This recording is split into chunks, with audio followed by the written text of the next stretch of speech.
ঘনিষ্ঠ হচ্ছে বাংলাদেশ পাকিস্তান, উন্মোচিত হচ্ছে সম্পর্কের নতুন দিগন্ত। দীর্ঘদিন বন্ধ থাকার পর আবারও আকাশপথে যুক্ত হতে যাচ্ছে ঢাকা ও ইসলামাবাদ।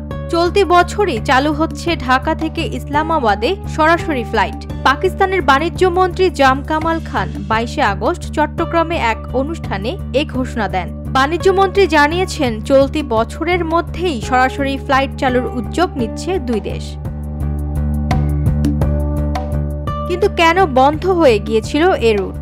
2014 সালে যখন বাংলাদেশ বিমান সংস্থা পাকিস্তান ইন্টারন্যাশনাল এয়ারলাইন্সের স্টেশন ম্যানেজারের বাসায় তল্লাশি চালিয়ে তাকে প্রত্যাহার করে নেয়, তখনই পাকিস্তান বাংলাদেশে সব ফ্লাইট বাতিল করে দেয় এবং বাংলাদেশও এর প্রতিবাদে নিজস্ব বিমান সংস্থা বিমান বাংলাদেশ এয়ারলাইন্সের ফ্লাইট বন্ধ করে দেয়। এরপর আর কোনো সরাসরি ফ্লাইট চালু হয়নি।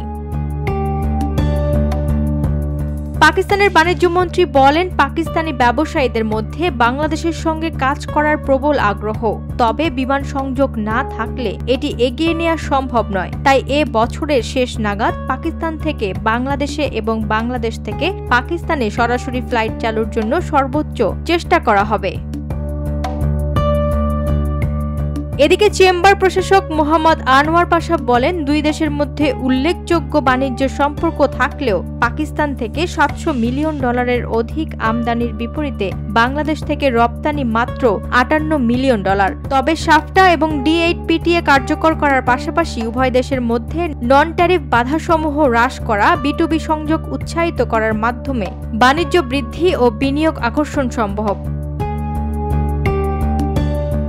বিশ্লেষকদের দাবি, এতে ব্যবসা বাণিজ্য, পণ্য পরিবহন, এমনকি মানুষের সাথে মানুষের যোগাযোগের গতিও আসবে। একই সঙ্গে অনলাইন ভিসা প্রক্রিয়া সহজ হওয়ায় ভ্রমণকারীদেরও ভোগান্তি কমবে। ওয়াহিদা প্রান্তি, স্বদেশ প্রতিদিন।